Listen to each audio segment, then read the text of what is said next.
जी हाँ, राहुल गांधी से शायद मोदी अब घबराने लगे हैं, क्योंकि थोड़े दिन पहले एक बयान भी मैंने राहुल गांधी का आपको दिखाया था, जिसमें उन्होंने चुनावी प्रचार के दौरान मंच से ऐलान किया था कि 4 जून को नतीजे आने के बाद यही ईडी पूछेगी मोदी जी से अडानी के बारे में। तब से ही देखिए, मोदी जी जो लगातार राहुल गांधी के बारे में, गांधी परिवार के बारे में अंट-शंट बयान दे रहे थे, शहजादे शहजादे चिल्ला रहे थे, ये तमाम बातें हो रही थी। अब वो जी हुजूरी पर उतरा है। जी, राहुल गांधी को राहुल गांधी नहीं, शहजादे नहीं, बल्कि राहुल जी कहा जा रहा है। बताया जा रहा है कि हर राजनीतिक पार्टियों में उनके अपने खास दोस्त भी हैं, उनसे किसी की निजी दुश्मनी नहीं है और लोकतंत्र में दुश्मनी होनी भी नहीं चाहिए। यानी अब दोस्ती की दुहाई मोदी जी की तरफ से दी जा रही है। वही मोदी जी जिन्होंने 2014 के बाद से लगातार 10 साल तक विपक्षी पार्टी के नेताओं को या तो घुटने टेकने पर मजबूर किया या फिर उनको जेल में ठूसने का काम किया। यानी सत्ता पाने के लिए एक नहीं, कई दुश्मन खड़े कर दिए। लेकिन जो रवायत इस देश के अंदर शुरू की गई, राहुल गांधी ने चुनावी मंच से ऐलान कर दिया था कि मोदी जी की ये रवायत लगातार जारी रहेगी, और इसी ने मोदी और शाह दोनों को थर-थर कांपने पर मजबूर कर दिया है। नमस्कार, मैं हूं प्राज्वल गौतम और आप देख रहे हैं टाइम्स एक्सप्रेस। 7वें चरण का मतदान 57 सीट है, उत्तर प्रदेश की 13 सीट है, जिसमें से वाराणसी सीट भी मोदी जी कन्याकुमारी में लगातार ध्यान मग्न है। लगातार सैटेलाइट चैनल बता रहे हैं कि देखिए, उन्होंने इतने घंटे से खाना नहीं खाया, अन्न का एक दाना नहीं लिया। वो बात अलग है कि कैमरों के बीच अलग अलग एंगल के साथ मोदी जी साधना में लगे हुए हैं। लेकिन इन सब के बीच एक चीज जो निकल कर आई है, वो देखना और सुनना और जानना बहुत जरूरी है। पहले ये वीडियो देखिए। एक बार शायद 19 का चुनाव, कोई चुनाव था, और सब महाराष्ट्र में राहुल जी के हवाई जहाज़ को कुछ गड़बड़ हुआ, तो तुरंत मुझे पता चला मुझे, तो मैंने उनको फ़ोन किया। मैंने कहा भाई, राहुल गांधी, हाँ, मैंने उनको फ़ोन किया। मैंने कहा भाई, वैसे तो ये तकरीबन 2 दिन पुराना वीडियो है, 2 से 3 दिन पुराना, जब एबीपी न्यूज पर उन्होंने अपना ज्ञान परोसा था। सोचिए, महात्मा गांधी के लिए कहा था कि दुनिया में, देश में महात्मा गांधी को कोई नहीं जानता। उनको तब लोगों ने जाना जब गांधी फिल्म आई। इस ज्ञान को सुनने के बाद जो 3 एंकर एबीपी के बैठे थे, उन्होंने भी मनी मन माथा पीट लिया होगा कि ये किस व्यक्ति का इंटरव्यू ले लिया उन्होंने, और अब जमकर ट्रोल भी होंगे। खैर, इसी इंटरव्यू में उन्होंने ये वाली बात भी कही थी जो भी मैंने आपको सुनवाई। आपने सुना, इस बार राहुल गांधी नहीं, 2019 के वाक्य का जिक्र करते हुए उन्होंने न शहजादा कहा, न राहुल गांधी कहा, उन्होंने राहुल जी कहा। ये जी हुजूरी क्यों जरूरी हो गई है, आज मैं आपको बताने और समझाने जा रहा हूं। सबसे पहले एक और बयान आप सुन लीजिए राहुल गांधी का। ये उन्होंने पता है क्यों कहानी निकाली है, ये परमात्मा वाली, क्योंकि चुनाव के बाद जब वही ईडी के लोग नरेंद्र मोदी से अडानी जी के बारे में पूछेंगे, तो नरेंद्र मोदी कहेंगे मैं नहीं जानता, परमात्मा ने कहा था। मोदी जी, आप लंबे लंबे भाषण देना बंद कीजिए। आप देश को बांटने की कोशिश नहीं कीजिए। आप सबसे पहले देश के युवाओं को यह बताइए, बिहार के युवाओं को यह बताइए कि आपने हिंदुस्तान के युवाओं को कितना रोजगार दिया, कितनी नौकरियां दी। आपने 2 करोड़ युवाओं को रोजगार देने की बात की थी, आपने एक युवा को नौकरी नहीं दी। यहां हाथ उठा के दिखाओ भैया, बेरोजगार, ये बेरोजगार हाथ उठा के दिखाओ।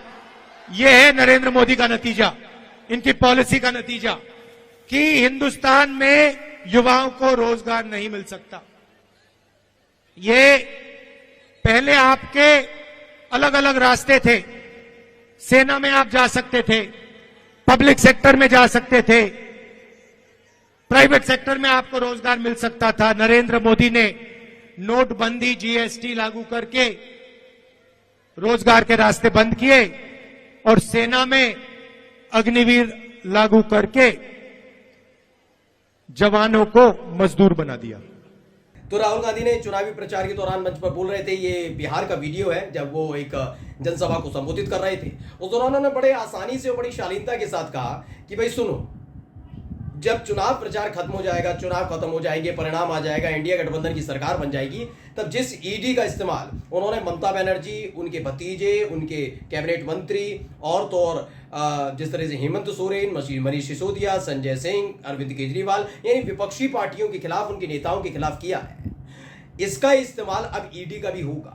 और ये किसी और से नहीं सवाल करेगी। सोचिए, राहुल गांधी ने मन से कह दिया ये सवाल किसी और से नहीं करेगी, ये मोदी जी से सवाल करेगी। और जब ईडी के अधिकारी मोदी से सवाल पूछेंगे तो अडानी को लेकर तो कहेंगे परमात्मा ने भेजा है। ये जरूर आप इसे चुटकी के तौर पर लें, लेकिन ये बात अब सच साबित हो चुकी है कि जो सियासत में एक रवायत जोड़ी गई 2014 के बाद से कि जितनी भी संवैधानिक संस्थाएं, ऐसा नहीं है, मैं खुल के स्वीकार करता हूं कि हर राजनीतिक दल ने इस तरह से जांच एजेंसियों का इस्तेमाल किया, लेकिन जिस तरीके से सारी शर्म हया खूंटी पर टांगने के बाद काम किया गया 2014 के बाद हुआ है, वो इससे पहले कभी नहीं हुआ।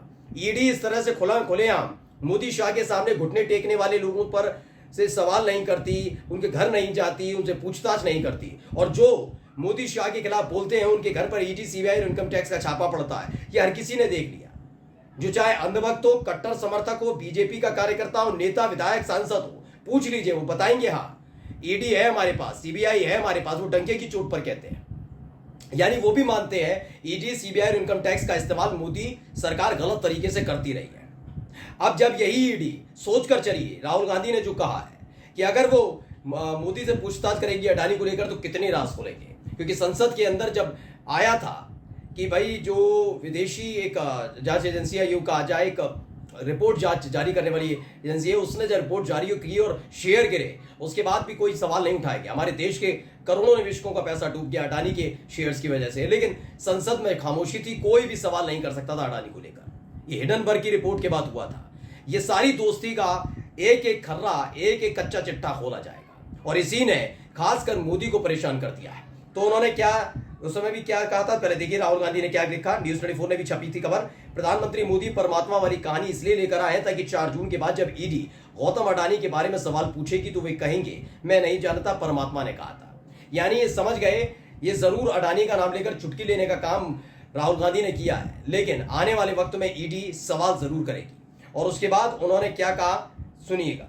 उन्होंने कहा, न्यूज़ 24 ने खबर छापी कि हमारे सभी राजनीतिक दलों के नेताओं के साथ संबंध अच्छे हैं, लोकतंत्र में हमारी दुश्मनी नहीं होती, संबंध अच्छे ही होने चाहिए। यानी आज इन्हें याद आ रहा है कि दुश्मनी नहीं होनी चाहिए। मुझे बताइए कौन सी दोस्ती है जिसके तहत आपने सिर्फ आरोप लगने पर हेमंत सोरेन को, आरोप लगने पर मनीष सिसोदिया को, आरोप लगने पर संजय सिंह को, आरोप लगने पर अरविंद केजरीवाल को जेल में ठूसा।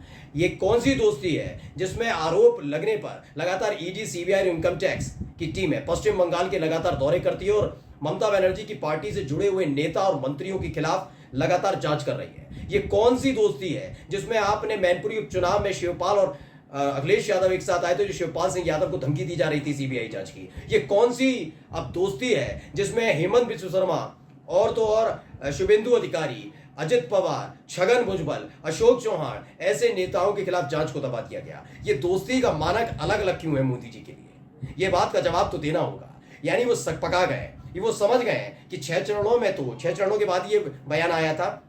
खैर वो समझ गए कि इस बार तेवर राहुल गांधी के हल्के पड़ने वाले नहीं है। और तेवरों का मतलब सिर्फ ये नहीं है कि वो नाराज हैं, कार्रवाई से वो है, लेकिन उनको दिक्कत इस बात की है कि वाकई माहौल तो बदला हुआ है। 6 चरणों में बीजेपी की हालत इस तरह से खस्ता है कि वो बहुमत तक पहुंच पाए बहुत मुश्किल है। 7वें चरण में तो वैसे भी 57 सीटें हैं, उसमें से भी कितनी सीट जीत पाएंगे ये बहुत मुश्किल वाली बात है। यानी कुल मिलाकर आप समझिएगा, वो समझ गए हैं कि सरकार आने नहीं जा रही। जो उन्होंने सपना देखा था तीसरी बार प्रधानमंत्री बनने का, वो टूटने जा रहा है। और अगर वो टूटा तो उसके बाद जांच एजेंसियों के घेरे में वो रहेंगे। अब तक तो लगातार कभी ऑस्ट्रेलिया, कभी अमेरिका, कभी ब्रिटेन, कभी इजराइल, कभी किसी और देश में जाकर इवेंट प्रस्तुत करते रहे कि हमारी विश्व के जो स्तर पर, कैसे वैश्विक स्तर पर भारत देश का मान सम्मान मोदी ने बढ़ाया। लेकिन अब उनको ईडी के, सीबीआई के, इनकम टैक्स के दफ्तरों के चक्कर काटने पड़ सकते हैं आने वाले वक्त में, जिस तरह के तेवर है। क्योंकि अगर सरकार पलटी तो यकीन मानिए मोदी वाला रवैया ये वाला खत्म होने वाला नहीं है।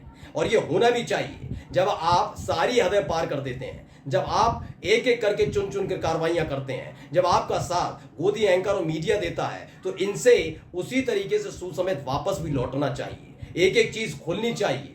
किस तरीके से दबाया गया, लोकतंत्र का माहौल उड़ाया गया। और बस इसी बात से इस तरीके से हैरान है, जब से राहुल गांधी ने कहा कि ईडी मोदी से पूछताछ करेगी अडानी को लेकर, तो बताने लगे हैं कि सभी राजनीतिक दल के नेताओं से उनके अच्छे संबंध हैं, लोकतंत्र में दोस्ती होनी चाहिए, दुश्मनी किसी से नहीं होनी चाहिए। अब तो राहुल गांधी को जो कल तक शहजादा कहते थे, पहले, दूसरे, तीसरे, चौथे चरण तक, 5वें और 6ठे चरण के बाद उनके तेवर बदल गए हैं। अब कह रहे हैं राहुल जी, राहुल जी। और ये बताता है कि वाकई क्या मोदी ने राहुल गांधी के सामने हार मान ली है। नमस्कार।